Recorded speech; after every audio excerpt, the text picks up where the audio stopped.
안녕하세요. 자, 이제 저번 시간까지 우리가 이제 손자병법 총 13편 중에 첫 번째 편을 배웠습니다. 여러분들 기억나세요? 손자병법 총 13편 중에 첫 번째 편 제목이 뭐였죠? 네, 처음 시자에 계산할 계자였습니다. 그리고 이제 오늘 배울 게 두 번째 편이 작전이 됩니다. 작전. 그 시계편의 제목의 뜻은 여러분 다 기억하실 겁니다. 처음에 계산을 좀 해봐야 된다. 상대방과 내가 싸우기 전에 뭔가 상대방의 장점이 뭔지 내 장점이 뭔지 계산을 해보라는 게 그 시계편의 주된 내용이었어요. 자, 이제 계산이 끝났으니까 어떻게 됩니까? 이제 그 계산에 따라서 준비를 한다는 뜻이에요. 그러니까 여기서 작이라고 하는 건 우리가 준비한다. 뭐 준비란 뜻이 되고, 또 여기서 전이라고 하는 거는 우리가 무슨 뭐 전쟁한다는 뜻이 아니라 군수품 정도로 해석하면 될 것 같아요. 자, 그러면은 작전편의 전체 제목의 그 뜻이 뭐예요? 뭘 준비한다는 거예요?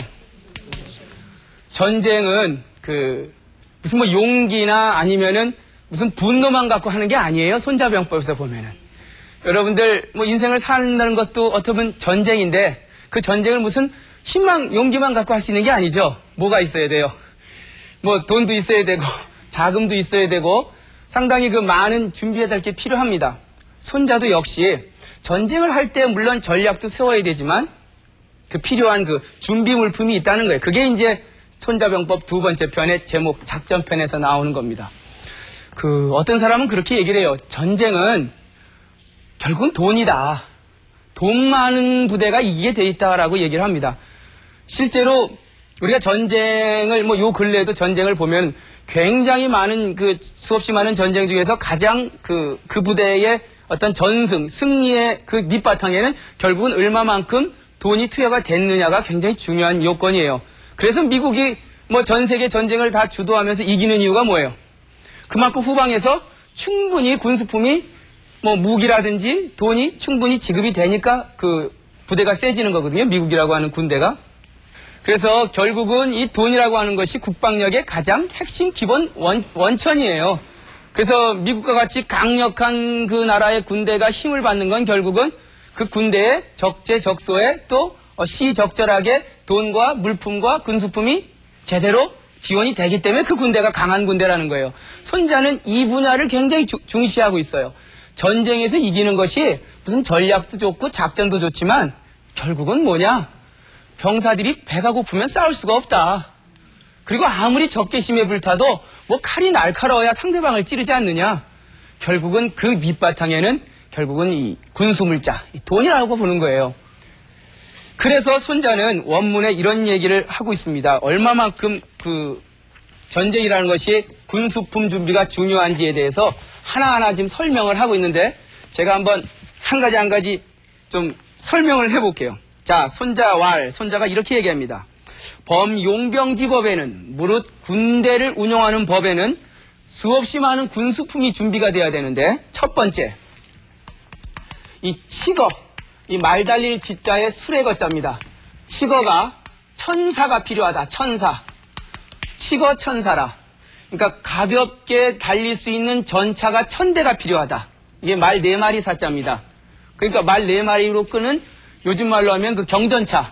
그러니까 돌격부대하는 경전차 1000대가 필요하고 그 다음에 또 경전차만 필요한 게 아니라 가죽격자, 가죽을 덧댄 수레. 다시 말하면 요즘 말로 하면은 트럭 같은 거죠. 그러니까 군수품을 실어 날릴 그러한 수송용 전차가 1000승, 1000대가 필요하다. 그러니까 공격용 전차 1000대, 수송용 전차 1000대. 그 다음에 대갑, 두를 대자에 갑옷갑자, 갑옷을 두른 병사들 10만 명이 필요하다. 10만 명. 그리고 그들에게 천리 먼 길을 이 보낼 꾀자입니다. 수송할 꾀자. 양식 양자. 양식을 수송해줘야 된다. 그러니까 지금 이것만 보더라도 군대를 적어도 일으키려면은 경전차 1000대, 그리고 보급용 수송차 트럭 1000대, 그리고 갑옷 입은 군사 10만 명, 그리고 그들에게 천리의 먼 길을 수송로를 통해서 양식을 계속 보급해야 된다는 거예요. 그것뿐만이 아니라 이 내외지비도 듣는 내외지비. 이 내외집이라고 하는 거는 즉 국내에서 드는 비용이 있고 외라고 하는 거는 전쟁터에서 드는 비용이 있어요. 그러니까 지금 손자가 뭘 염두에 두고 얘기하냐면 군대가 출격을 했어요. 그러면 이제 멀리 원정을 갔단 말이에요. 원정을 갔는데 그 원정을 가서 싸우는데 필요한 전쟁터에서 드는 비용, 그리고 국내에서 그걸 조달하는 비용, 즉 국내외 비용. 그 다음에 이 전쟁은 꼭 이 병사들만 하는 게 아니라 빈객이라고 하면 요즘 그 외교관이죠. 그러니까 전쟁을 하면서 외교적인 노력에 드는 비용이 있고 빈객 비용이 있고, 걷다가 지금 왜 이렇게 제가 자세히 그 원문을 다 말씀드리냐면은 이렇게 돼야 손자가 그 과연 전쟁이라고 하는 것이 단순히 무슨 적개심만 갖고 하는 게 아니라 이렇게 세부적으로 많은 돈이 필요하다는 걸 좀 강조하기 위해서 지금 제가 말씀을 드리는 겁니다. 거기다가 그 아교라고 있습니다. 아교 교자인데, 요 아교하고 그 다음에 아교라고 하는 건 그 뭐 부서진 마찰을 갖다 이렇게 붙일 때 쓰는 거죠. 그 다음에 이제 오칠, 이 오칠, 까만 오칠하는 것, 교칠지제, 요건 수립입니다. 수립. 그러니까 아교라든지 그 다음에 오칠 같은 걸로 해서 부서진 마찰을 고치는 제요비, 교칠지제. 그 다음에 거갑지봉, 수레와 갑옷을 갖다가 여기서 봉이라고 하는 건 공급하다, 공급해주는 거. 결국은 이렇게 들었을 때 하루에 일비, 하루에 드는 비용이 1000금이 든다라고 결론을 맺고 있어요. 그러니까 적어도 이제 작전편의 첫 번째 나오는 문장입니다. 그 전쟁을 하려면은 이런 군수물자가 필요하다는 거예요. 공격용 전차 1000대, 그리고 수송용 전차 1000대, 갑옷 입은 정예군 10만 명, 천리의 먼 거리를 식량을 수송해줘야 되고, 또 국내와 그리고 전쟁터에서 드는 비용, 외교적인 노력에 드는 비용, 그리고 망가진 마차를 수리하는 데 쓰는 아교와 실 같은 재료, 그리고 그 부서진 수레와 갑옷을 공급해주는 그 공급, 이걸로 따지면 하루에 얼마가 들어요? 그럼 1000금이 얼마냐? 저도 알 수 없습니다. 왜 알 수 없냐면은 그냥 많다는 뜻이에요. 결국은 굉장히 많은 돈이 필요하다는 겁니다. 이렇게 돼야 10만 명 정도의 군사를 일으킬 수가 있다는 거예요. 그래서 우리는 보통 그 당시 그 제후들이 군대를 동원해서 나가면은 보통 그 10만 명 정도의 부대의 구성원들로 나간다고 얘기돼 있어요. 자, 좀 더 따져보죠. 이렇게 많은 비용이 드는데 과연 이게 이제 어느 정도의 규모의 군수품인지 아직 잘 감이 안 오기 때문에 이 감을 좀 잡고 넘어가야 될 것 같아요. 예를 들어서 우리가 그 옛날 그러니까 수레를 동원할 수 있는 능력을 갖고 그 사람의 지위를 판단해요. 예를 들어서 천자다. 이 천자면 적어도 다른 말로 우리는 만승지국이라고 얘기합니다. 만승지국. 그러면 몇 대의 수레를 동원할 수 있는 나라의 지도자라는 거예요. 만 대의 수레를 동원할 수 있는 능력을 가진 지도자라는 겁니다. 또 그 밑에 있는 요 제후. 요 제후들은 천승지국이라 그래요. 그러면 몇 대요? 1000대의 수레를 동원할 수 있는 능력을 가진 사람이에요. 뭐 그 밑에 이제 대부 같은 경우는 뭐 백승지, 이때는 국보다 좀 낮아요. 백승지 가라 그래요. 그래서 우리가 지금 국가라고 할 때는 이 국하고 이 가를 플러스 시켜서 우리는 그냥 국가라 그러는데, 원래는 국가란 뜻이 국과 가가 따로따로 떨어진 개념이에요. 그러니까 국은 좀 큰 나라고 가는 조그만 나라예요. 요즘 얘기하는 집안이 아닙니다. 적어도 100대의 수레를 동원할 수 있는 능력이 되는 나라를 우리는 보통 가라고 하죠. 그래서 우리가 국가라는 말을 쓰는데, 이게 왜 중요하냐면 그 동원될 수 있는 병력의 숫자에 따라서 굉장히 할 수 있는 역할이 다 틀려요. 예를 들어서 여러분들 그 제사를 지낼 때 보면은 왜 그 제사 지낼 때 뭐 이렇게 앞에 제물을 차리지 않습니까? 근데 옛날에 제물을 차릴 때 주로 어떤 제기로 차냐면 이 요 변이라고 하는 제기와 이 두라고 하는 제기로 제물을 차려요. 이 변은 뭐냐면 요렇게 대나무로 이렇게 만든 제기입니다. 그러니까 대나무로 만들었으니까 구멍이 설렁설렁 하겠죠. 그래서 주로 여기다가 뭘 담겠어요? 마른 제수. 그러니까 뭐 밤이라든지 그러니까 국물 없는 거를 담는 제기를 변이라 그러고, 제기 이름이에요. 그 다음에 두라고 하는 건 나무를 깎아서 만든 이 젖은 제수를 담는 제기예요. 왜 이런 말씀 드리냐면, 이 나라의 규모에 따라서 이 대나무 변기와 이 다음에 나무를 깎아서 마른 두기가 어느 정도의 규모로 제사상에 놓여지냐가 이제 결정이 되는 거예요. 그러니까 천자의 나라에서 제사를 지냈다. 그러면 한 사람의 그 제상에 12변 12두라 그래요. 12개의 마른 제수 담는 변과 그 다음에 12개의 젖은 제수 담는 두를 놓고 이제 제사를 지내죠. 결국 그 나라의 국력이에요. 제사의 규모는. 그러니까 우리나라는 어디에 속해요? 예로부터 이 제후지국 정도에 속하는 거예요. 그러니까 천승지국에 속하는 겁니다. 그래서 우리나라는 제사상 차려보면요, 국가에서 사직대제라든지 종묘대제 지낼 때 12변 12두로 못 놔요. 우리의 국력은 그보다 낮은 8변 8두. 규모가 낮죠. 대부는 4변 4두. 그러니까 그 나라의 규모에 따라서 이렇게 그 제기의 그 양과 숫자도 이제 차별이 된다는 겁니다. 아직 잘 이해가 안 가는 수 있는데, 왜냐하면은 그 천자들이 이렇게 왜 왕들이 쓰는 면류관 있지 않습니까? 그 면류관이 앞에 이렇게 줄이 늘어져 있죠. 그 줄 같은 줄을 갖다가 이제 보통 류라 그러는데, 류. 요 류의 숫자가 몇 개인지 아십니까? 그 천자의 나라의 천자가 쓰는 면류관의 류의 숫자는 12개예요. 그렇지만 제후의 나라에는 9개, 9개. 그러니까 그 지기와 자기의 나라의 규모와 국력의 크기에 따라서 제기의 숫자와 그리고 면류관 류의 숫자와 왕이 입는 그 옷의 복식의 색깔과 이렇게 다 차등. 그게 예인 거예요. 천승지국에 있는 제후가 자기가 돈 벌었다 그래서 9줄 9줄로 하다가, 나 이제 돈 벌었으니까 11유로 하겠다. 그건 지금 뭐 한 거예요? 무례하다 그러는 거죠. 그거니까 그 당시 천자 중심 제도에 있어서 예라고 하는 게 그런 거예요. 결국 그 나라마다 갖고 있는 그 국가의 어떤 재정 능력이 있는데, 그 재정 능력에 따라서 보통 지금 손자가 얘기하는 거는 천승지국을 얘기하고 있는 겁니다. 천승지국. 그러니까 천대수레를 동원할 수 있는 능력의 나라를 얘기하고 있어요. 그러면 자, 다시 한번 1승. 그러면 1승이라고 하는 것이 도대체 어느 정도의 규모냐를 한번 따져볼게요. 1승이라고 하면은 수레 승자입니다. 그러니까 수레 한 대예요. 일반적으로 우리가 아는 그냥 수레 한 대가 아닙니다. 적어도 1승을 하려면 이제 그림을 한번 그려볼까요? 자, 일단 이 수레가 한 대 있어요. 수레가 있는데 수레 앞에 말이 몇 마리 끌어요? 요 말이 4마리가 끕니다. 그래야 수레 한 대가 움직여요.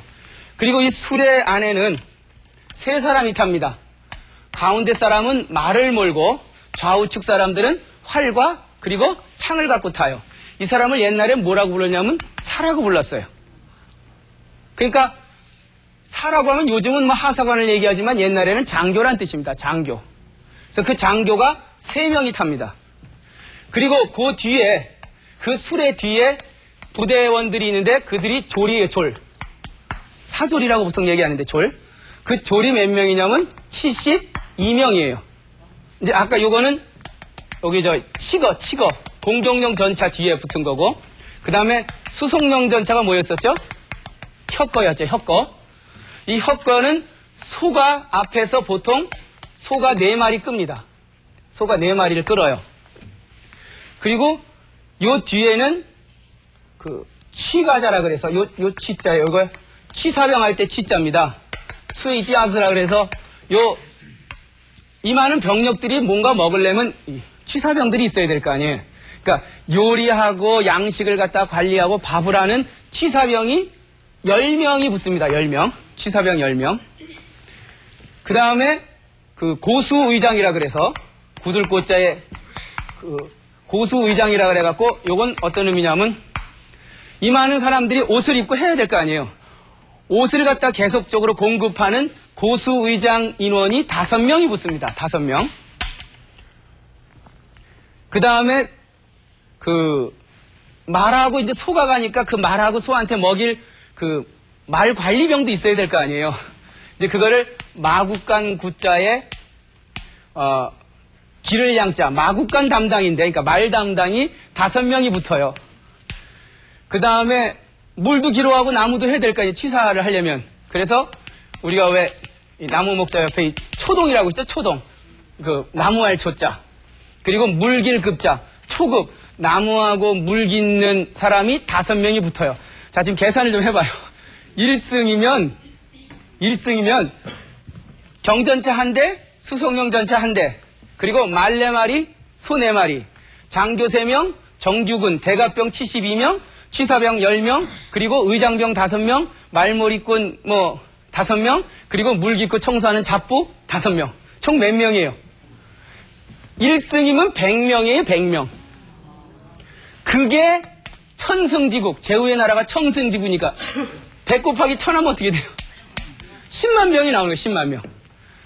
제가 왜 이렇게 설명해야 되냐면은 결국은 전쟁은 돈이라는 거예요.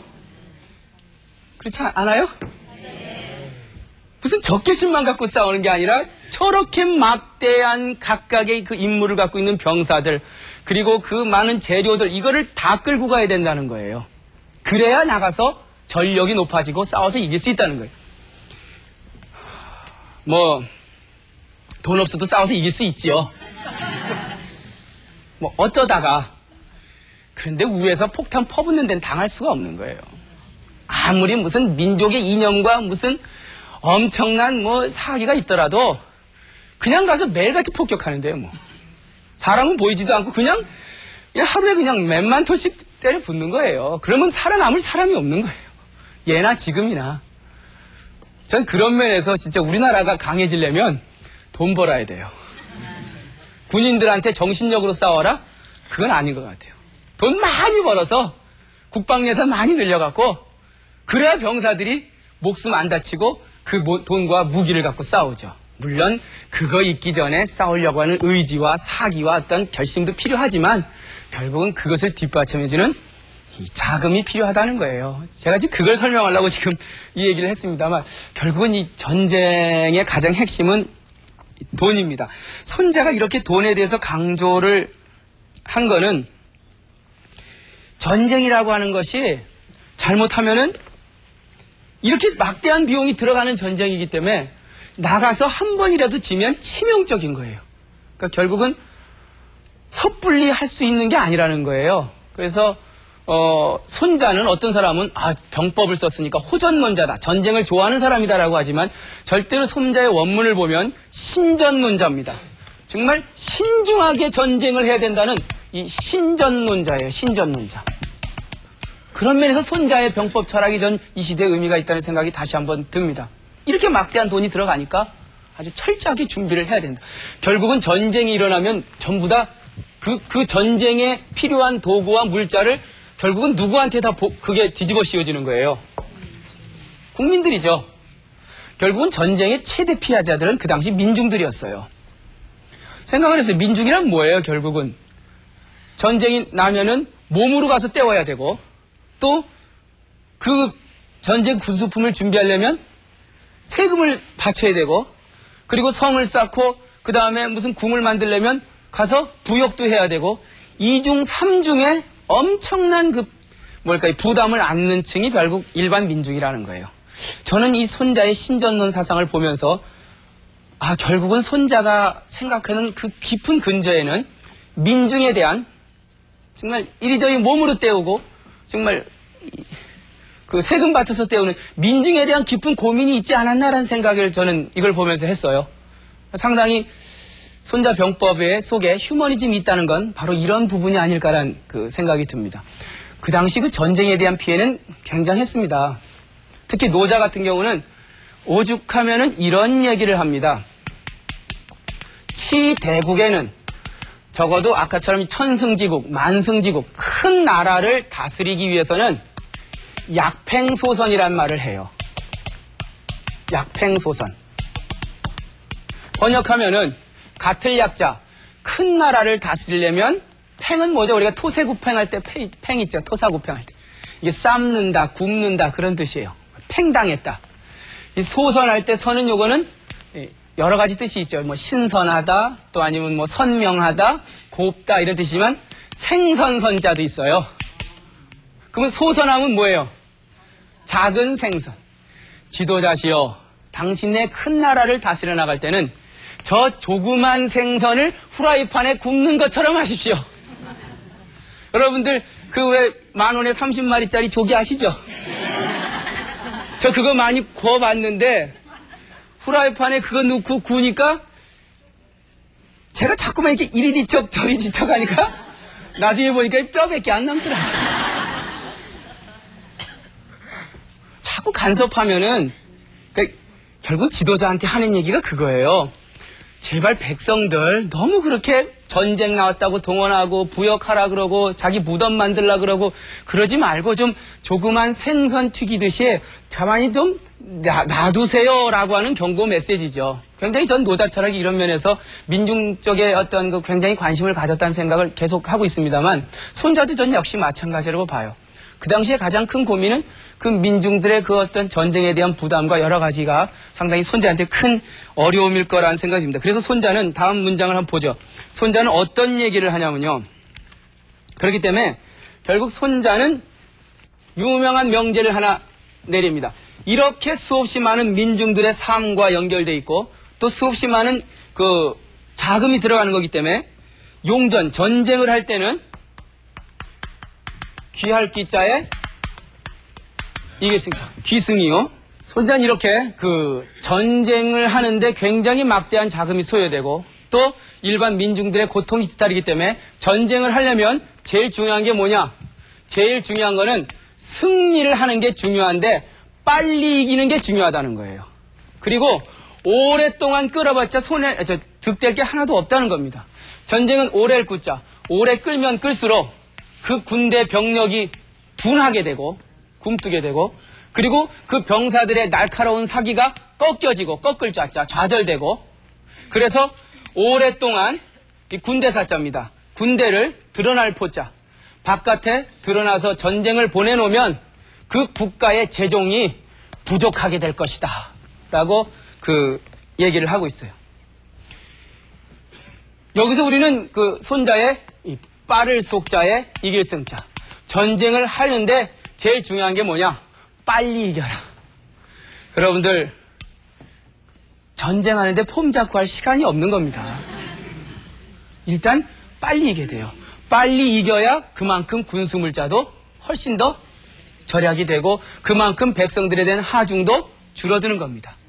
그러니까 손자에게 있어서 폼이라든지 무슨 엄청난 그 우아한 기교는 별로 중요한 게 아니에요. 빨리 해서 빨리 끝나고 빨리 마감하란 말이에요. 그래야 이 민중들과 이 백성들 모두가 충분한 그 삶의 여유를 갖고 살 수 있다는 것이 손자의 시종일관 그 주장입니다. 그러면서 그 손자가 이러한 속승론을 주장하면서 얘기하는 것이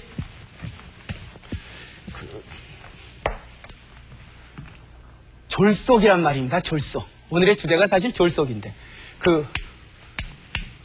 이 못생길 졸자 그리고 빠를 쓸자 전쟁은 졸속이 최고라는 거예요. 졸속.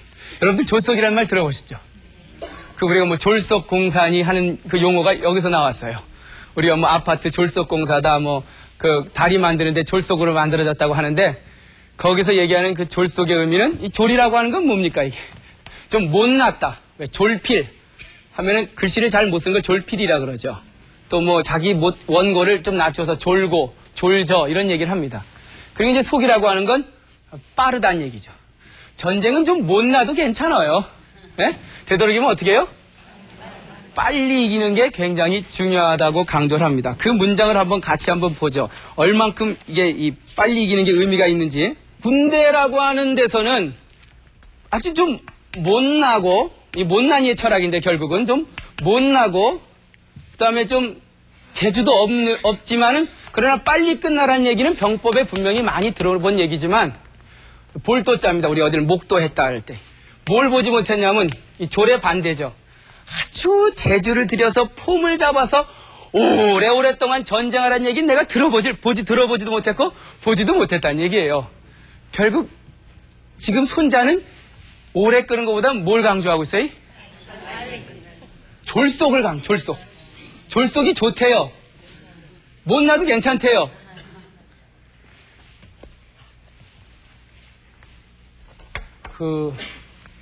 이 날카로울 쾌자에 칼도자에 이 배다, 목을 베다.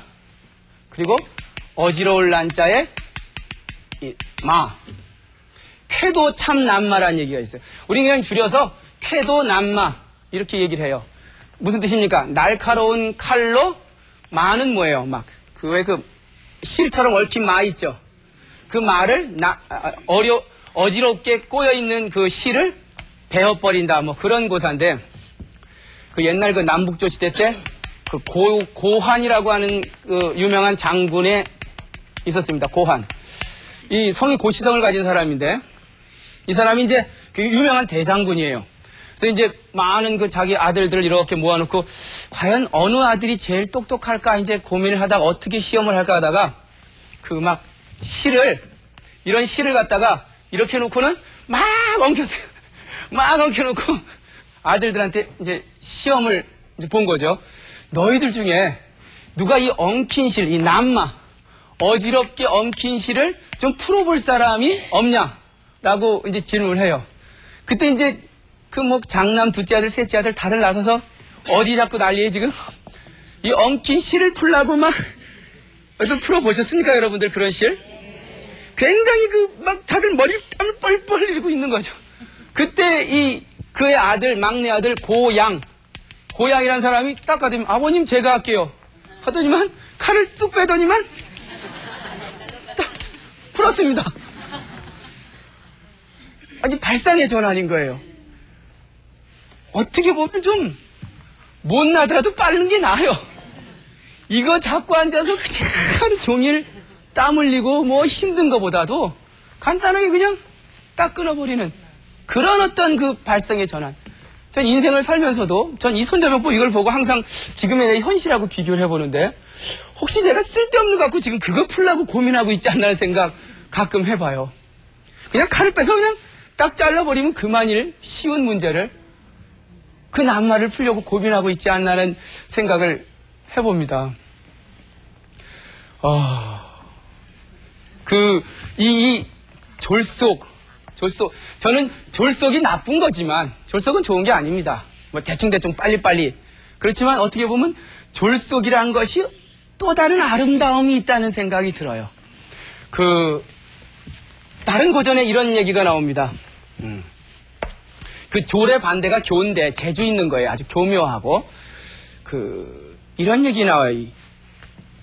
교자는 재주 있는 사람은 재주 없는 사람의 노예다.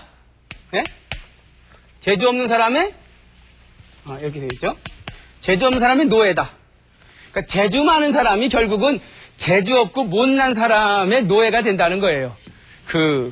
바느질 잘하는 어머니 있죠. 그 어머니는 딸한테 절대 바느질 안 가르치고 싶을 거예요. 왜요? 그놈은 바느질 잘하는 것 때문에 하다못해 제 시집간 딸내미까지 와서 내 바느질 해달래요. 재주 있는 게 그거 어떻게 보면 그게 더 인생 고달픈 겁니다. 진짜 바느질 잘했다고 칭찬은 많이 받겠지만 그 바느질 잘하는 것 때문에 결국은 수없이 많은 사람들을 위해서 자기 몸이 다 피폐해질 수 있어요. 그 딸한테 너만은 이거 하지 마라. 응? 너만은 이 바느질 배우지 마라 하고 할 수 있을 것 같아요. 그래서 또 이런 말도 있어요. 교자는 재주 있는 사람은 수고로울 노자, 매일 고생만 하고, 그 다음에 졸자는 재주 없는 사람은 편안할 이자, 매일 편안하다.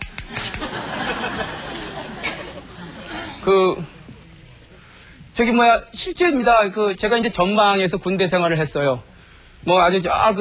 동부 전선 아주 최전방에서 3년 동안 제가 이 중위로 임관해서 중위로 제대를 했어요. 그러니까 평생 계급을 한 번밖에 못 따라봤어요. 임관할 때 중위 주더니만 제대할 때도 중위로 제대하래요.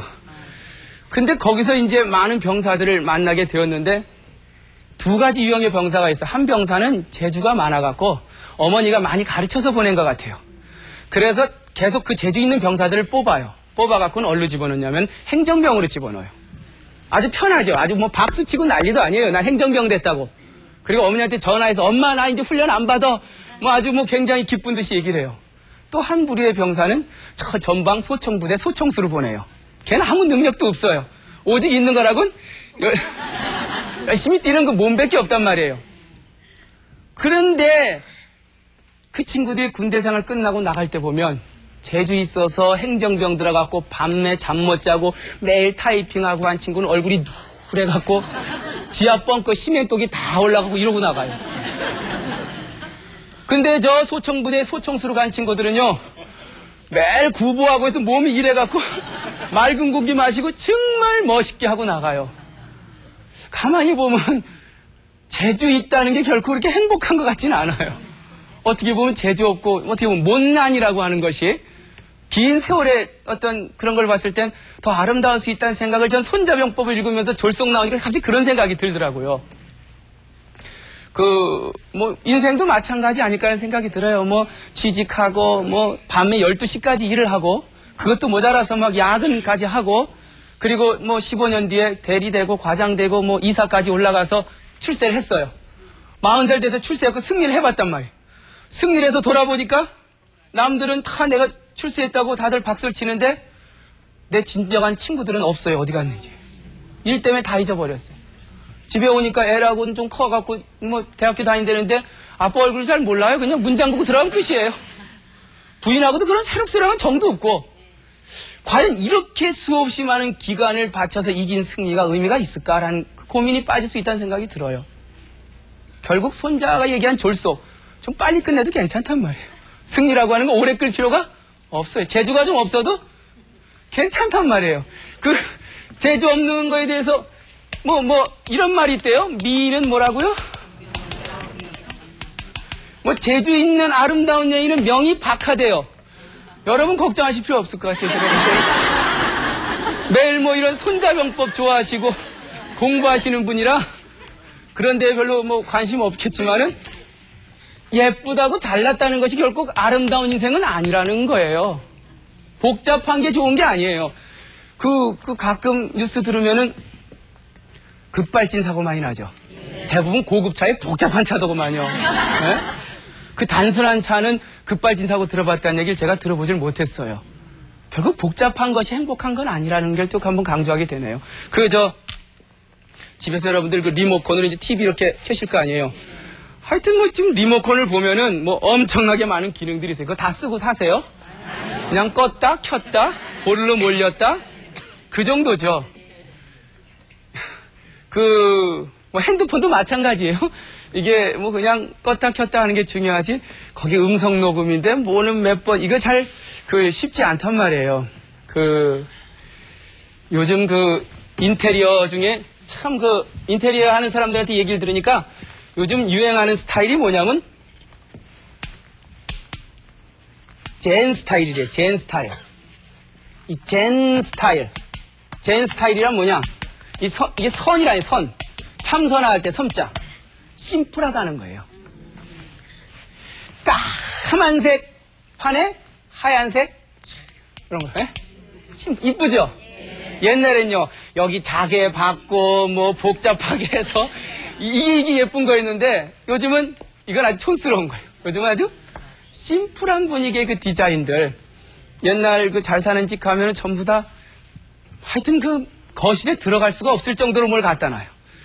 뭐 소파를 그냥 1인용, 3인용, 4인용 다 갖다 놓고 그리고 뭐 탁자까지 갖다 놓고 전축도 왜 4단, 5단짜리 있죠. 그리고 TV에 뭐 하여튼 들어가면 복잡해요. 그리고 야, 이 집 잘 산다 그랬는데 요즘은 잘 사는 집은요. 가면 아무것도 없어요. 전축도 요만하게 그게 더 비싸요. 훨씬 비싸요. 그냥 벽에다 딱 걸어놓고 TV도 하나 딱 있고 뭐 소파도 잘 없고 그냥 저는 앞으로의 21세기가 어떻게 변할지 잘 모르겠지만 지금까지 우리가 추구해온 것이 좀 더 기교 있고 좀 더 남보다 재주 있고 능력 있는 것이었다면 앞으로는 남보단 좀 재주가 없지만 그러나 좀 심플하고 어떤 단순한 우아한 미가 우리의 인생의 새로운 가치가 될 거라는 생각을 저는 손자병법을 읽으면서 저는 개인적으로 했어요. 물론 손자가 여기서 말한 졸속이라고 하는 것이 제가 지금 얘기한 그러한 심플과 단순함은 아닐 수 있어요. 전쟁을 할 때는 너무 많은 전쟁의 비용이 들어가니까 빨리 끝내야 된다라고 하는 그런 의미로 우리에게 던졌겠지만 저는 이것이 우리의 인생의 입장에서 돌아보면은 우리의 삶의 방향은 좀 남보다 모자르더라도 좀 남보다 재주 없더라도 내 자신을 내가 당당하게 느끼면서 지나가는 그러한 그 단순하고 재주 없음 못난이의 철학이 우리한테 더 인생에 의미가 있지 않을까라는 생각이 듭니다. 자, 오늘 손자병법 강의 모두 마치겠습니다.